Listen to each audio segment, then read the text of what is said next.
My stepmom framed me at 16 and dad threw me out, so when they came begging for my house, I revealed the truth that left their world in ruins. My name is Natalie, and I just turned 32 last month. After being thrown out at 16 and building my life from nothing, I never expected to open my door and find my father standing there after 15 years of silence. The shock of seeing him again was nothing compared to what came out of his mouth. He wanted me to give my house, the one I worked 80-hour weeks to afford, to my stepsister, Amanda. The same family that threw me away now wanted what I built. Before I tell you how this all unfolded, let me know where you are watching from. Hit that subscribe button and give this video a like if you have ever had to stand up for yourself against family who took you for granted. The morning my father showed up began like any other Sunday. I was enjoying coffee on my deck, overlooking the garden I had meticulously designed myself.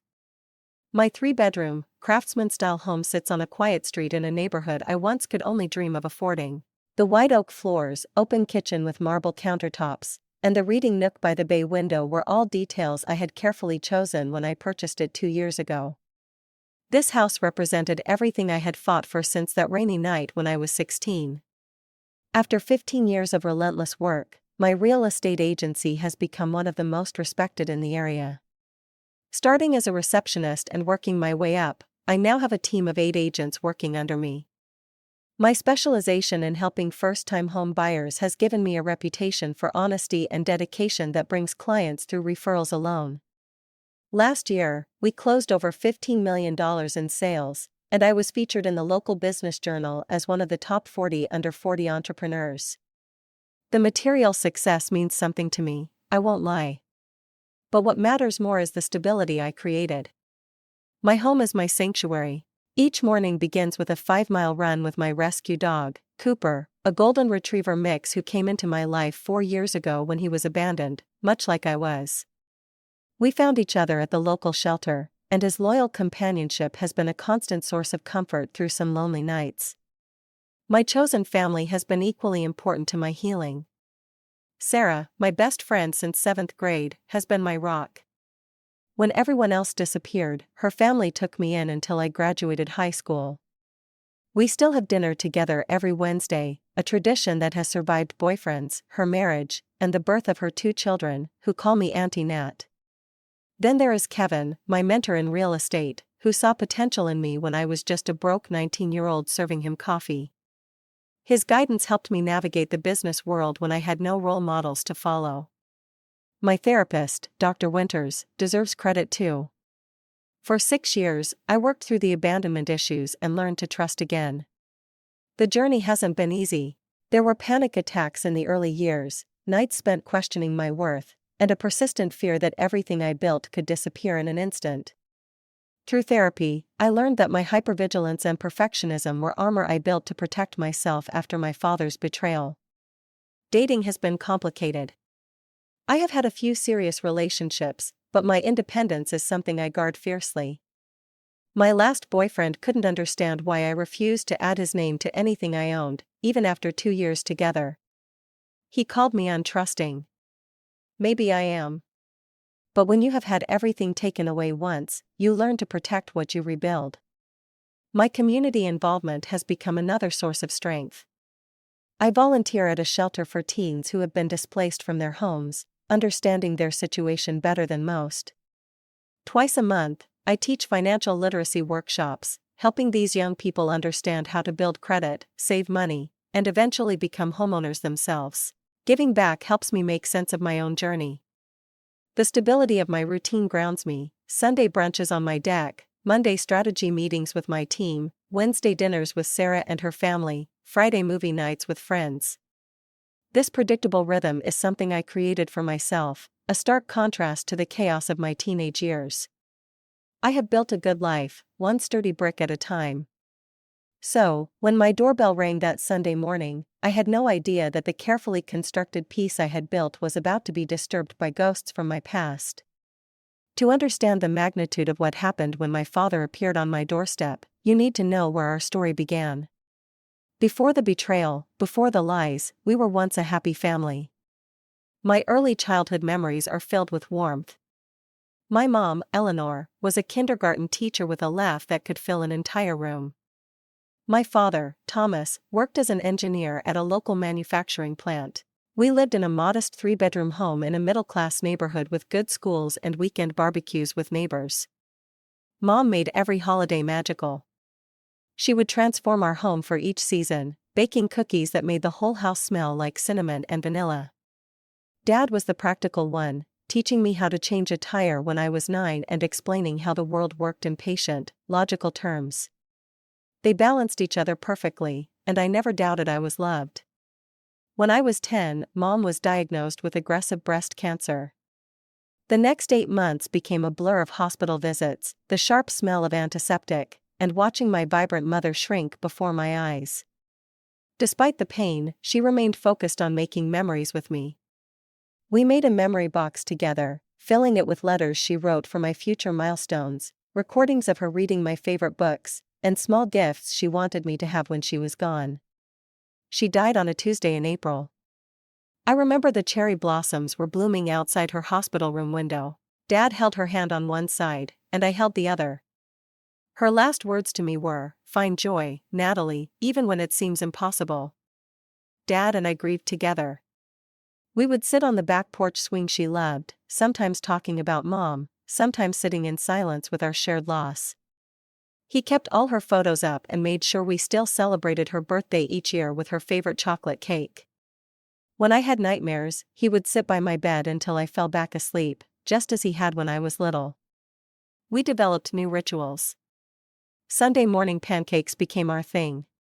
Dad was terrible at first, burning the edges and undercooking the centers, but we laughed through his culinary disasters until eventually he mastered the perfect golden pancake.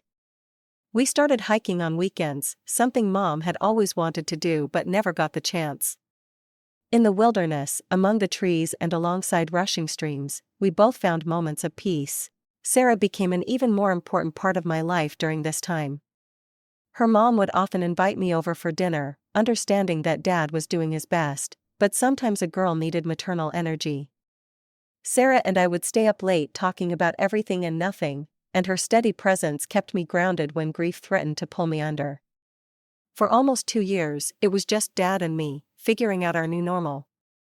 He started taking me to father-daughter dances at school, awkwardly learning to help me with my hair, and trying his best to answer questions about growing up that would have normally gone to Mom. We were a team, navigating our broken family with determination to honor Mom by finding joy, just as she had asked. When I was 12, Dad started occasionally going out in the evenings. He was always home by the time I went to bed, and Sarah's parents would stay with me. I understood he was lonely. Mom had been gone for over 2 years, and while I missed her every day, I wanted Dad to be happy. When he finally told me he had been seeing someone named Diane, I was cautiously optimistic. The look of nervous hope on his face made me want this to work for him. "She has a daughter about your age," he told me one night over our Sunday pancakes. "Her name is Amanda. She's 15, just a year younger than you. Do you think we'll be friends?" I asked. "I hope so, sweetheart," he said, reaching across the table to squeeze my hand. "But no matter what happens with Diane, it will always be you and me. I promise." That promise would be broken in ways I couldn't have imagined when we had that conversation. But at that moment, I believed him completely. After all, we had weathered the worst storm of our lives together. Nothing could break the bond between us. Or so I thought.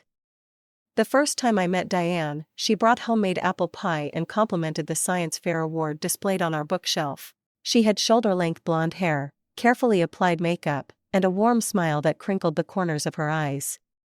She asked questions about school and seemed genuinely interested in my answers. Her daughter, Amanda, hung back, examining our family photos with a guarded expression. Amanda was petite with her mother's blonde hair and a permanent pout. When I tried to show her my room, she followed reluctantly, offering only one-word answers to my questions. I attributed her coldness to the awkwardness of the situation and kept trying, showing her my book collection and the telescope Dad had given me for my birthday.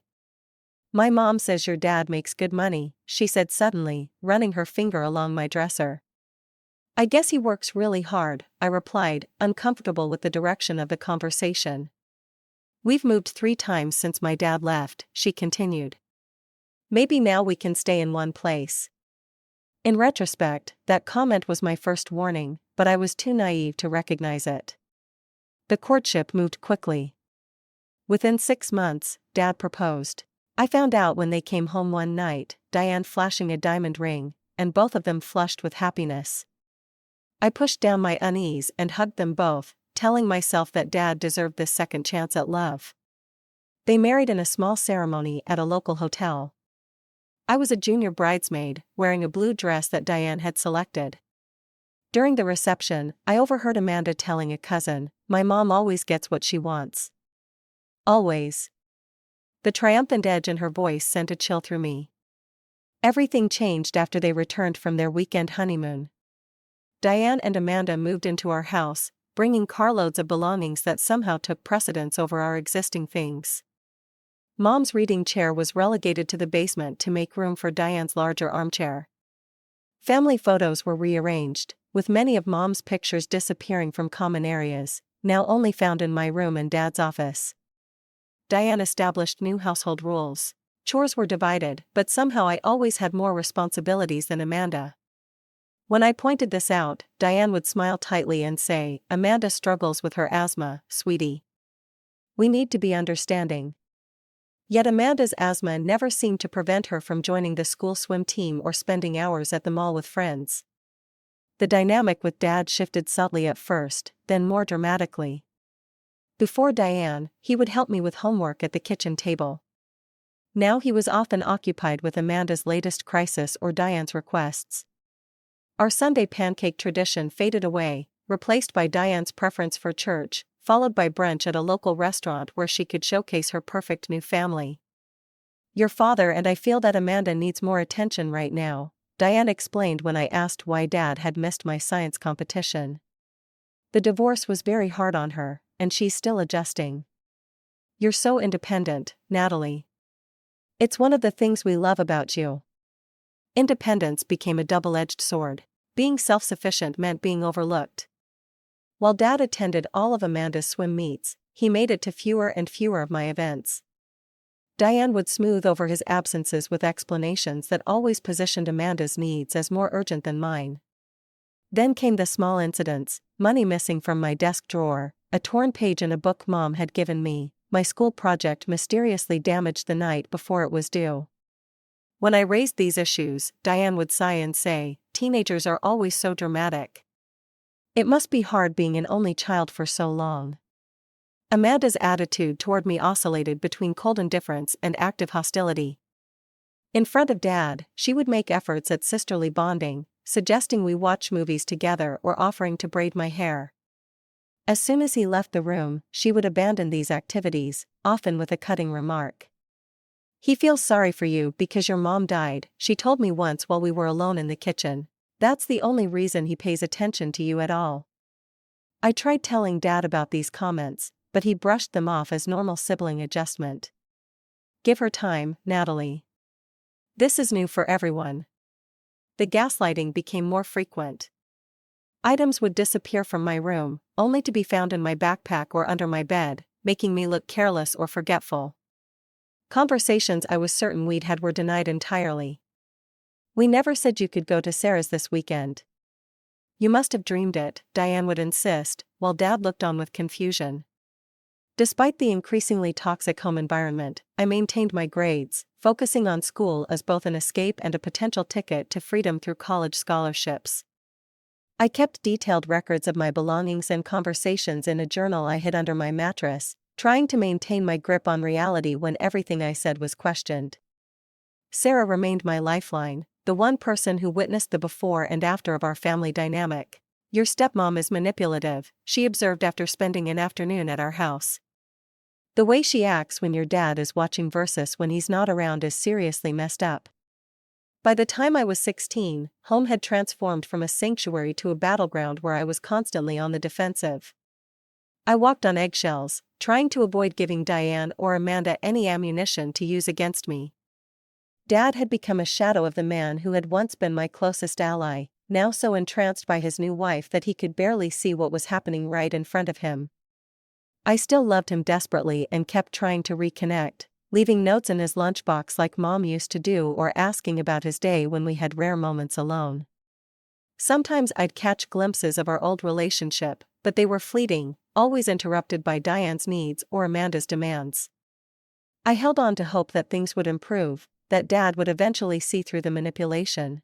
But instead, everything came to a catastrophic head one autumn evening when I returned home from study group to find my life about to implode. The evening that shattered my world began ordinarily enough. I had been at the library with my advanced placement study group, working on a chemistry project. Sarah's mom dropped me off around 8:30, and I walked into a house filled with unusual tension. The moment I stepped through the door, I knew something was wrong. Dad sat at the kitchen table, his face drawn and angry in a way I had rarely seen. Diane stood beside him, her hand on his shoulder in a gesture that seemed both comforting and possessive. Amanda lingered in the doorway to the living room, arms crossed, with an expression that flickered between nervousness and something that looked disturbingly like satisfaction. "Where have you been?" Dad demanded, his voice tight. "At the library with my study group. I told you this morning, and Mrs. Parker just dropped me off," I replied, confusion growing. I had followed all the rules, even texting when we decided to stay an extra hour. "We need to talk about what we found in your room," Diane said, her voice carrying a rehearsed quality. My stomach dropped. "You were in my room? Why?" "Don't change the subject," Dad snapped. "Diane was putting away laundry and noticed your drawer wasn't closing properly." This was the first red flag. Diane had never put away my laundry, that had always been my responsibility since she moved in. "When I tried to fix it," Diane continued smoothly, "I found something very disturbing." She reached into her pocket and pulled out a small wad of cash, fanning out several $100 bills on the table, $2,000 in total, I would later learn. "Recognize this?" she asked. I shook my head. "No. That's not mine." "It was hidden under your socks," Diane countered. "And, coincidentally, it's exactly the amount that's missing from my purse. The money I withdrew yesterday for Amanda's school ski trip." My mind raced. I had never seen that money before. I had never taken anything from Diane or anyone else. "I didn't take it," I said firmly. "I've been at school and then the library all day." "You could have taken it any time yesterday or this morning," Diane replied. "You knew I got the cash for Amanda's trip. You were there when I mentioned it at breakfast." I looked at Dad, expecting him to at least consider that I might be telling the truth. Instead, I saw something in his eyes that I had never seen directed at me before: distrust. "We also found this," he said quietly, pushing a small gold bracelet across the table. My breath caught. It was Diane's bracelet, one she often complained about losing and finding again. I had seen her wearing it just days ago. "That's not mine either," I said, my voice rising with panic. "Dad, you know I wouldn't steal." "You know me." "I thought I did," he replied. And those 4 words cut deeper than anything else could have. "There's more," Diane added. She produced a small notebook where she had apparently been documenting missing items over the past few months: small amounts of cash, a pair of earrings, Amanda's allowance money, all allegedly found in my possession. "This is insane," I protested, tears building. "I'm being set up." Amanda spoke then, her voice carrying a perfect note of injured innocence. "Why would anyone set you up? You've always been jealous that Mom and I moved in. You make comments about my stuff all the time." "That's not true." "But 3 against 1 is impossible odds, especially when one of the 3 is the parent you trusted most in the world." The argument escalated, with me continuing to deny the accusations while Diane presented more evidence of my supposed thievery. Dad grew increasingly angry, not at the situation, but at me specifically, as if my denials were more offensive than the alleged crime. "I've tried to be patient with you," he said eventually.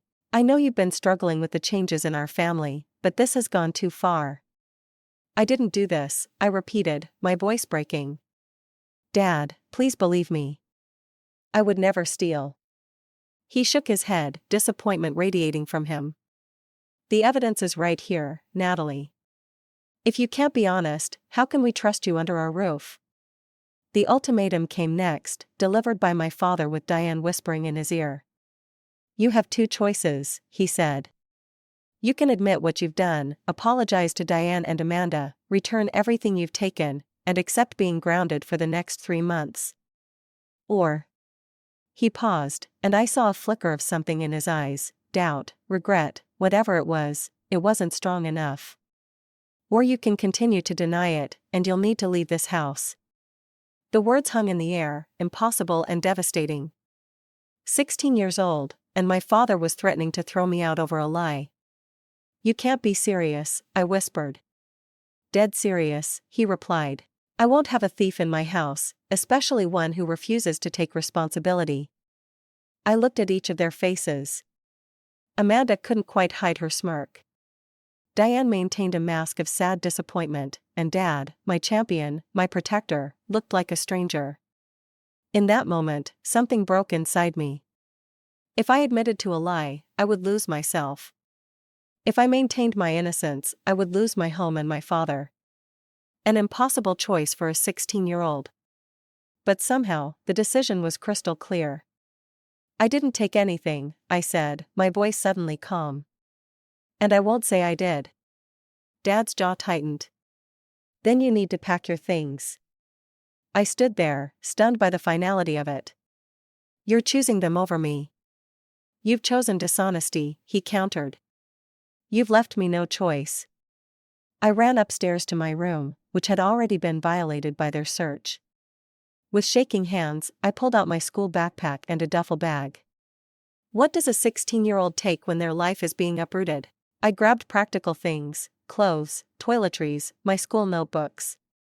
Then the irreplaceable, the memory box from Mom, photos of happier times, the journal where I documented the past 2 years of gaslighting.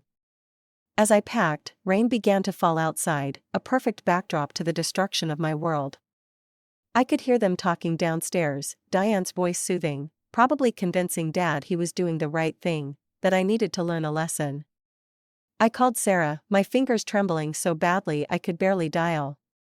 Through tears, I explained what was happening. Her mother answered instead, horror in her voice as she assured me they were on their way. When I came back downstairs with my bags, Dad stood by the door. For a moment, I thought he might reconsider, might remember the promise he made over pancakes 4 years earlier. Instead, he stepped aside. Where will you go? He asked, a hint of uncertainty in his voice. Sarah's, I replied. Not that you care. Natalie, he began, but Diane appeared beside him. You've made your choice, she said firmly. Perhaps some time away will help you reflect on your actions. I looked at my father one last time. Mom would be ashamed of you right now. It was a cruel thing to say, but in that moment, I believed it with my whole heart. I stepped out into the rain, hearing the door close firmly behind me. I stood on the porch of what had been my home my entire life, rain soaking through my jacket, waiting for Sarah's parents to arrive.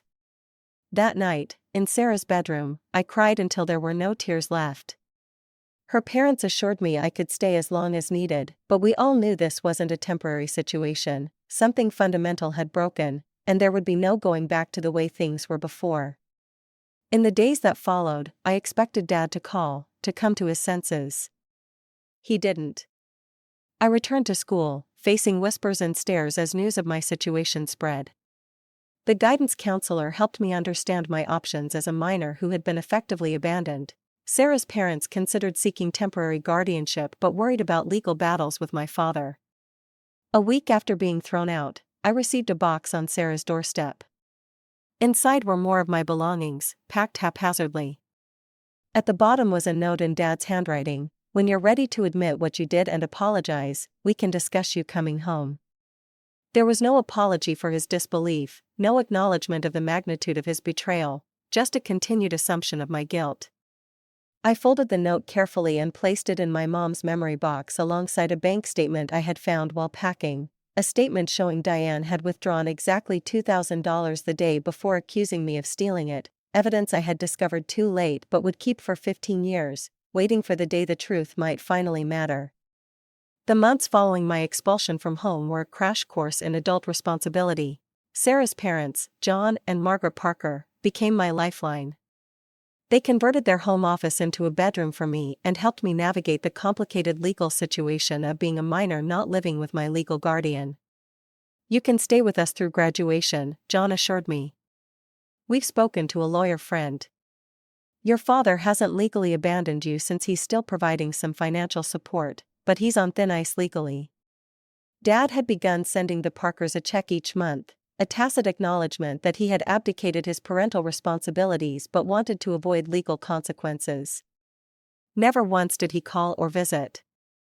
I learned later that Diane had convinced him that I needed tough love and would eventually break down and confess. I threw myself into school with renewed determination. If education had been important before, it was now my only path to true independence. I maintained straight A's while working 20 hours a week at a local cafe to contribute to the Parker household and save for my uncertain future. The guidance counselor at school became another advocate, helping me apply for every scholarship available. "Your personal essay about overcoming adversity is one of the most powerful I've read," she told me, eyes brimming with empathy. "Colleges will see your resilience, Natalie."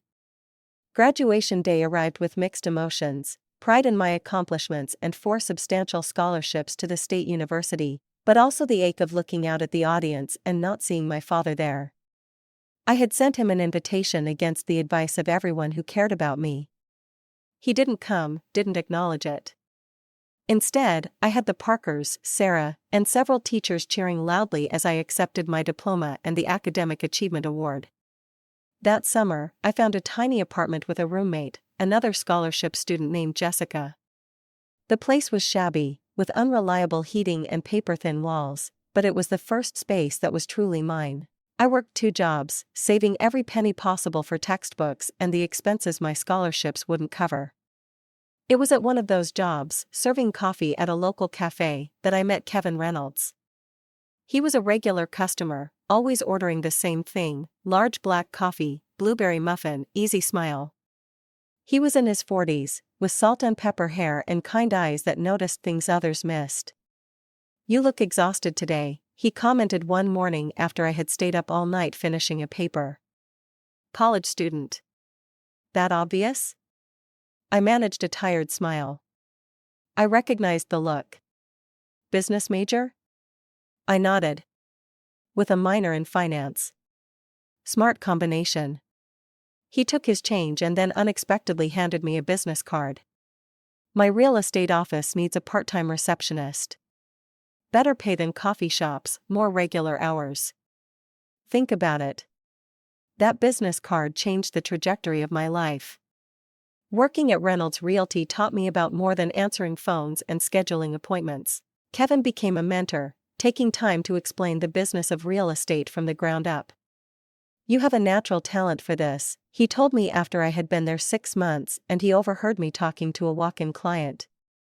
"You listen well, and you have an instinct for matching people to properties." By my junior year of college, I was working nearly full-time at the agency while maintaining my course load. Kevin encouraged me to get my real estate license, even paying for the required courses as a birthday gift. "Consider it an investment in my business," he said when I protested. "You'll pay me back by bringing in clients." I passed the licensing exam on my first attempt and sold my first house 2 months later, a small starter home to a young couple not much older than myself. The commission was more money than I had ever seen at once, enough to move out of the shabby apartment into a slightly better 1-bedroom place of my own. Through it all, I maintained minimal contact with my father. Occasional emails updating him on major life events were met with brief, formal responses.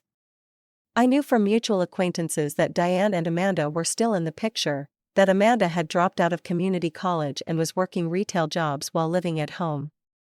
I tried not to care, tried not to compare our diverging paths, but human nature made it impossible not to note the irony. At 23, I made a bold decision.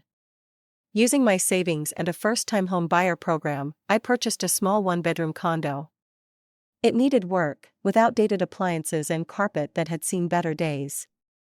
But the moment I signed the papers, something healed in me. I had a home again, one that no one could take away. You realize you own property before most of your college professors, right? Kevin joked as we celebrated with champagne and plastic cups, sitting on the floor of my empty new living room. I'm just getting started, I replied. And I meant it. The next 7 years were a blur of 18-hour days, building my client base and reputation in the industry. I expanded from residential to commercial properties, studied market trends obsessively, and reinvested most of my earnings. When Kevin decided to retire at 65, he offered me the chance to buy his agency. "You've been running it in all but name for the past 2 years anyway," he said. "It should be yours." At 29, I became the owner of what was now called Parker Reynolds Realty, honoring both Kevin and the family that had taken me in when I had nothing. The business thrived under my leadership, growing from 3 agents to 8, with a focus on ethical practices that earned us loyal clients. My personal healing was slower than my professional success. Weekly therapy sessions with Dr. Winters helped me process the abandonment and betrayal. "You've built extraordinary external success," she observed. "Now we need to work on believing you deserve it." The fear that everything could disappear remained my constant companion. I maintained emergency funds, backup plans for my backup plans, and struggled to fully trust romantic partners. My longest relationship lasted 2 years before falling apart over my reluctance to combine finances or consider joint property ownership. "I love you," Michael had said during our final argument. "But you keep part of yourself locked away. You're still living like someone might pull the rug out from under you at any moment." He wasn't wrong. The 16-year-old girl who had packed her life into a backpack and duffel bag still lived somewhere inside me, hypervigilant and waiting for the next betrayal. The purchase of my current home at 30 was another milestone in my healing journey. The beautiful craftsman represented not just financial success but a declaration that I was putting down roots, creating the stability I had lost. I spent months renovating it, making every detail exactly what I wanted. This was the home I had dreamed of during those nights in Sarah's guest room and the shabby college apartment, a tangible manifestation of how far I had come. Through mutual connections, I occasionally heard updates about my father and his family. Dad had taken early retirement due to health issues. Amanda had married young, had 2 children, and was now going through a messy divorce. Diane was as controlling as ever, now focusing her manipulations on Amanda's children, her grandchildren. I made several attempts over the years to reconnect with Dad, motivated more by Dr. Winter's encouragement than my own desire. A card on his 60th birthday went unacknowledged. An email when I heard about his health problems received a terse "I'm fine" in response. After a while, I stopped trying, accepting that the father I had loved existed only in my memories. The irony wasn't lost on me that the daughter he had thrown away had built a successful life through her own efforts, while the stepdaughter he had chosen was struggling despite years of his support. But I took no pleasure in Amanda's difficulties. Life had taught me that carrying resentment only weighs down the person holding it. So, when my doorbell rang that Sunday morning, I had no inkling that the past I had worked so hard to overcome was about to come full circle in the most unexpected way. The doorbell chimed just as I was pouring my second cup of coffee. Cooper barked once, more announcement than alarm, his tail wagging as it always did when visitors arrived. I wasn't expecting anyone, but Sunday morning drop-ins from friends weren't unusual in our close-knit neighborhood. I padded to the door in bare feet, still wearing yoga pants and an oversized university sweatshirt from my alma mater. When I pulled the door open, the coffee mug nearly slipped from my fingers. Thomas Wilson, my father, stood on my front porch. 15 years had aged him considerably. His once dark hair was now completely gray, his tall frame slightly stooped, face lined with deep creases around eyes that still held the blue I saw in my own mirror each morning. Beside him stood Amanda, no longer the smirking teenager, but a woman near my age. Her blonde hair was styled in an expensive cut, her makeup carefully applied. But stress had left its mark in the tightness around her mouth and the calculating look that hadn't changed since childhood. "Natalie," Dad's voice was rougher than I remembered, uncertainty threading through my name. I stood frozen, a tidal wave of emotions crashing through me: shock, anger, grief, and beneath it all, a tremor of that childish hope that had never completely died, that he had finally come to make things right. "What are you doing here?" I managed to ask, not moving from the doorway. "Can we come in, please?" He shifted uncomfortably, glancing at the neighbor across the street who was walking her dog and watching our interaction with undisguised curiosity. Self-preservation told me to close the door, to protect the life I had built from these people who had shattered my world once before. But curiosity won out. After 15 years, I wanted to know what could possibly have brought them to my door. 10 minutes, I said, stepping back to allow them entry. They walked into my home, both of them taking in the hardwood floors, the tasteful furnishings, the obvious signs of financial comfort. Cooper approached cautiously, sensing my tension. I rested my hand on his head, drawing strength from his solid presence. "Beautiful home," Dad commented awkwardly, standing in my living room like a stranger, which I supposed he was. "Thank you. I worked hard for it." My voice was cooler than the morning air outside. "Why are you here?" Amanda spoke for the first time. "You've done well for yourself." The undercurrent in her tone was familiar, that same resentment that had colored our teenage interactions. Some things hadn't changed. Again, "Why are you here?" I remained standing, not offering them seats or refreshments, not playing the role of hostess when they had forfeited any right to my hospitality. Dad cleared his throat. "We heard about your success, your real estate company, this house in this neighborhood." He trailed off. "And?" I prompted. "And we wanted to reconnect," he finished, unconvincingly. "After 15 years? Try again." Amanda stepped forward. "I'm going through a divorce." This information wasn't surprising. Through our one remaining mutual acquaintance, I had heard rumors of her marital problems months ago. "I'm sorry to hear that," I replied, the polite response automatic rather than heartfelt. "It's been difficult," she continued, "especially for the kids. Jason is 7, and Emma is 5. I nodded, unsure where this was heading but increasingly certain I wouldn't like the destination. "We had to move out of our house," Amanda added. "We're staying with Dad and Diane for now, but it's crowded. The kids are sharing a room that's really more of a converted office. Dad took over. We've been trying to help them get back on their feet. Amanda's ex isn't reliable with child support, and she's trying to go back to school to get a degree." The pieces were starting to come together, but I still couldn't quite believe where this conversation seemed to be heading. "What does any of this have to do with me?" I asked directly. They exchanged glances before Dad spoke again. "We know you have this big house. You live alone, except for the dog, and Amanda needs a stable place for the children." I stared at him, waiting for the punchline that never came. "Are you seriously here to ask me for money?" I finally asked. "Not money," Amanda said quickly. "This house.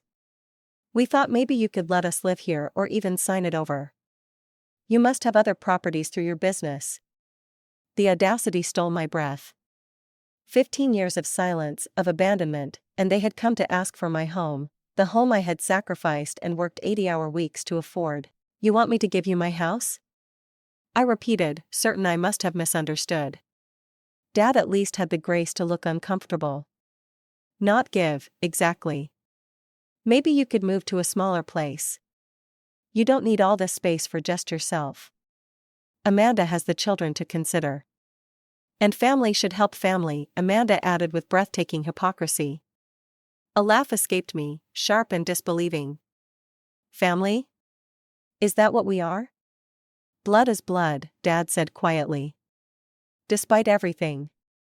"Despite everything," I echoed. "Despite you throwing your 16-year-old daughter out of her home over a lie? Despite never once calling to check if I was safe, if I had enough to eat, if I needed anything during all these years? Despite missing my graduation, my college degree, every milestone of my adult life?" Dad shifted his weight, discomfort evident. "We all made mistakes." "No," I corrected. "You made a choice. I was just a child dealing with the consequences of that choice. Amanda interjected. That was all so long ago. We should move past it for the sake of the children. The calculated mention of her children, these unknown niece and nephew who were now being used as emotional leverage, ignited a slow-burning fury in me. Let me make sure I understand, I said, my voice deadly calm. You want me to give up my home, which I worked for and earned entirely on my own, to the people who threw me away when I was a child, based on an appeal to family loyalty that you never showed me? When you put it like that, Dad began, but I cut him off. How else should I put it? Please enlighten me. Amanda's facade of politeness slipped. You've always been selfish, Natalie. Always thinking about yourself.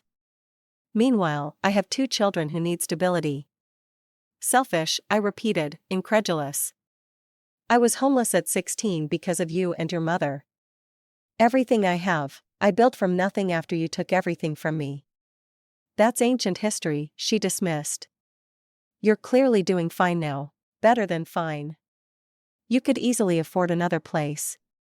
That's not the point, I countered. This is my home. Mine.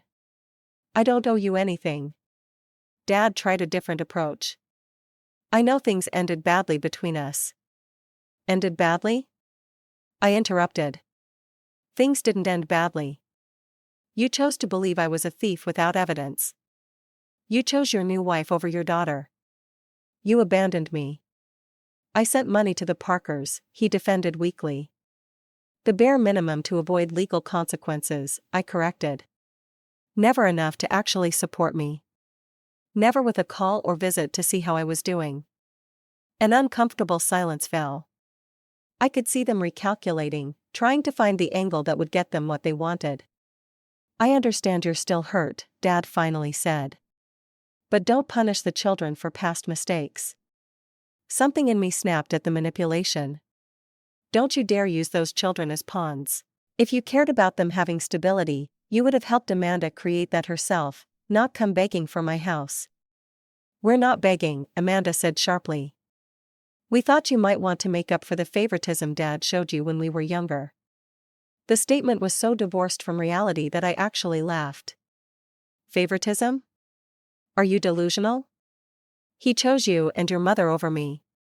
He threw me out of my home for you. Only after you stole from us, she shot back. And there it was. After 15 years, they still maintained the lie, still believed I deserved what had happened to me. I never stole anything, I said quietly. And I think you both know that. A flicker of something crossed Amanda's face, too quick to interpret, but Dad looked away, unable to meet my eyes. It doesn't matter now, he muttered. Water under the bridge. It matters to me, I insisted. It's the reason we're standing here having this conversation after 15 years of silence. It's the reason I had to build my life from scratch while you continued supporting Amanda well into adulthood. Fine, Amanda snapped. Maybe you didn't steal the money. Maybe I moved it. Does that make you happy to hear after all this time? It doesn't change anything now. Her casual admission of what I had known all along, delivered without remorse or apology, lit a fire in my chest. All those years of doubt, of wondering if anyone would ever believe me, crystallized into perfect clarity. It changes everything, I said softly. But not in the way you think. I took a deep breath, centering myself in the present moment. Cooper pressed against my leg, a steady, grounding presence as I faced the ghosts of my past standing in my living room. Wait here, I said, my voice steadier than I felt. I walked to my home office, a sunny room overlooking the backyard garden. In the bottom drawer of my desk was a fireproof box containing my most important documents, property deeds, insurance policies, my mother's memory box, and a sealed envelope I had carried with me through 6 moves over 15 years.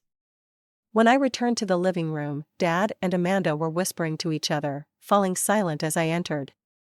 I placed the envelope on the coffee table between us. What's that? Dad asked. Evidence, I replied simply. Evidence I've kept for 15 years, waiting for this moment, though I never really believed it would come. I removed 2 documents from the envelope. The first was a bank statement, yellowed with age but still legible. "This is a statement from your joint account with Diane," I told Dad. "See the withdrawal on October 14th? $2,000, the exact amount I was accused of stealing the next day." Dad stared at the paper, confusion evident. "How did you get this?" "It was mixed in with my school papers. I found it while I was packing the night you threw me out. Too late to change what was happening, but I kept it anyway." I laid the second document beside it. "This is a transcript of a conversation I had with Amanda 3 years after I left. She admitted the whole thing then, though she didn't know I was recording it."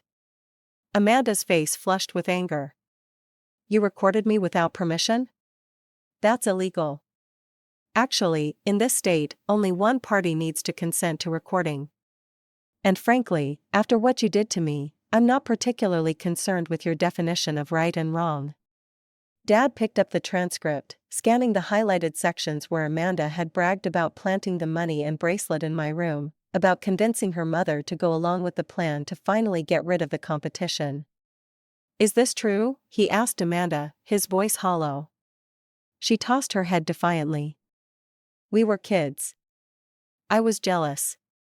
Mom said you always put Natalie first, that we needed to break your attachment to her." The confirmation hung in the air between us.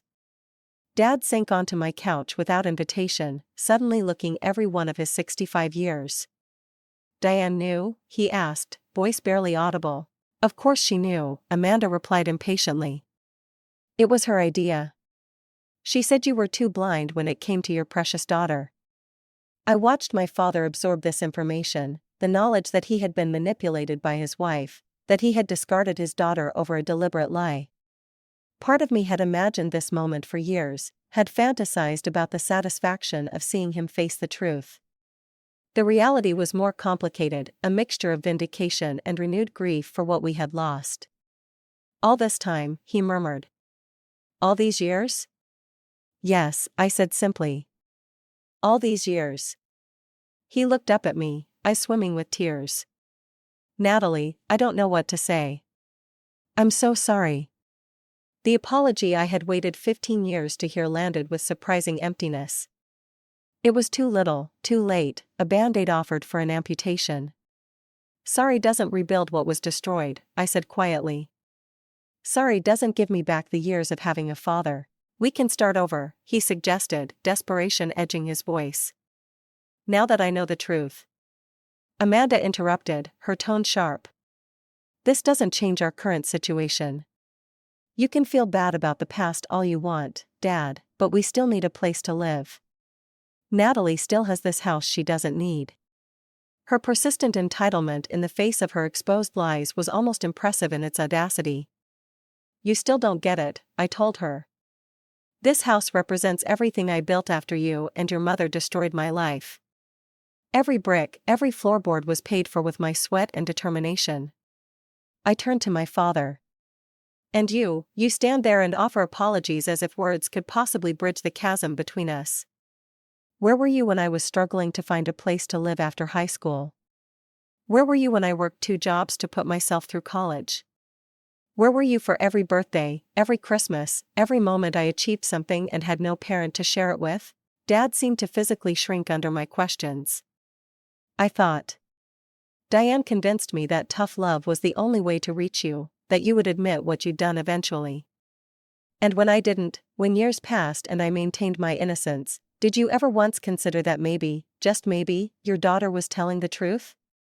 He had no answer for that. Amanda tried a different tactic.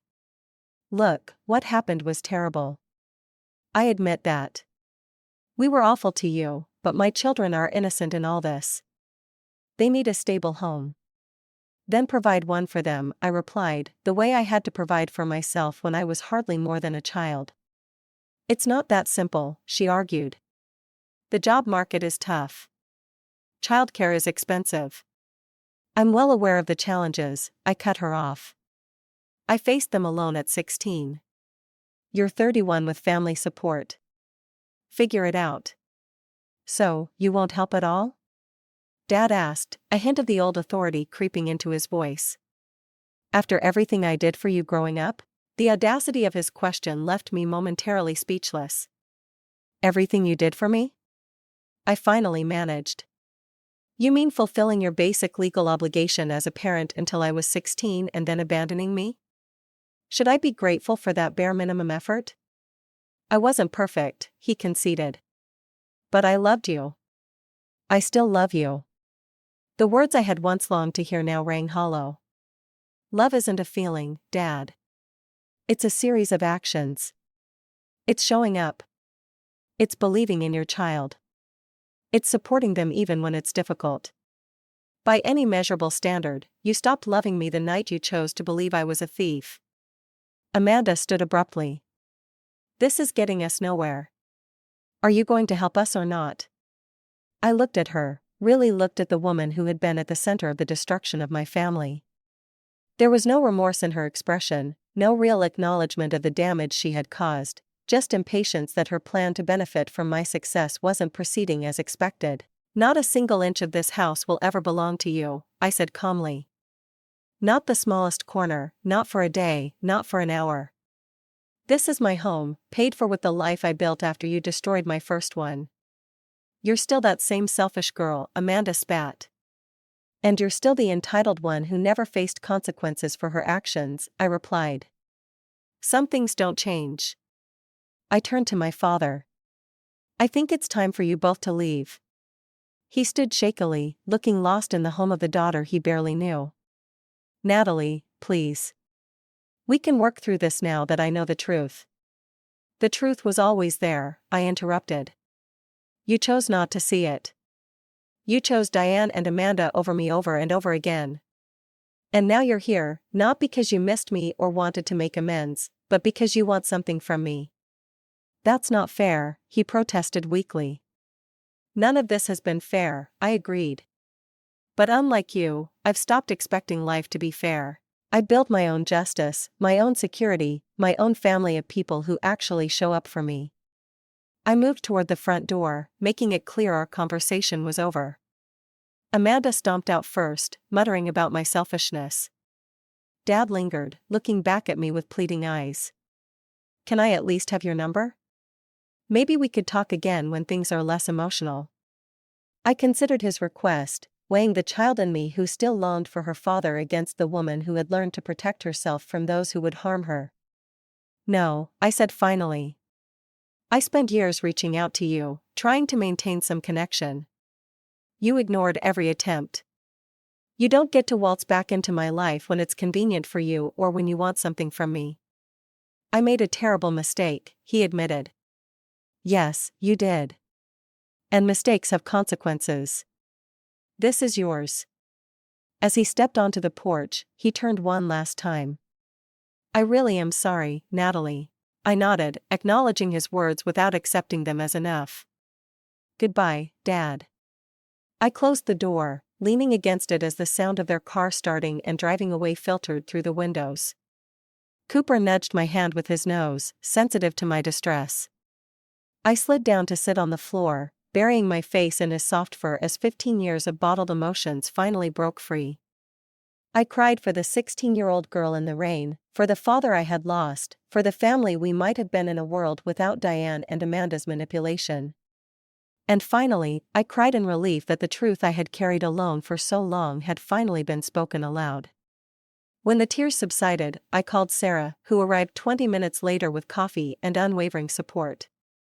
We sat on my deck, the same place I had been peacefully enjoying my morning before my past came crashing back. Are you okay? She asked after I recounted the entire confrontation. I think I will be, I replied honestly. It wasn't the closure I imagined, but maybe it was the closure I needed. I always thought vindication would feel better. Vindication doesn't heal the original wound, she observed. It just confirms you weren't crazy. We sat in comfortable silence, watching birds in the garden. You know what's ironic? I finally said. After all these years of wondering if he would ever acknowledge the truth, it turns out it doesn't really matter anymore. I built this life without him. His opinion stopped being essential to my happiness a long time ago. The following week, I made a substantial donation to the youth shelter where I volunteered, specifically earmarked for emergency housing for teens in crisis situations. I couldn't change my own past, but I could help create better outcomes for others facing similar circumstances. I also scheduled an extra session with Dr. Winters, working through the complex emotions the confrontation had stirred up. "You've come full circle," she noted.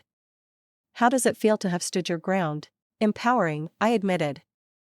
For so long, I was that scared teenager being thrown out of her home.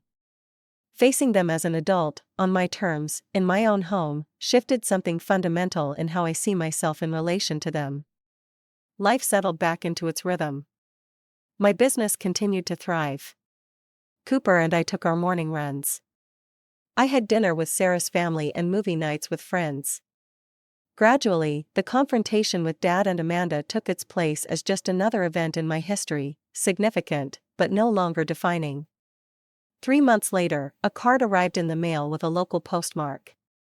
Inside was a brief note from my father, including his phone number and an open invitation to call if I ever wanted to talk. No demands, no guilt, just an open door.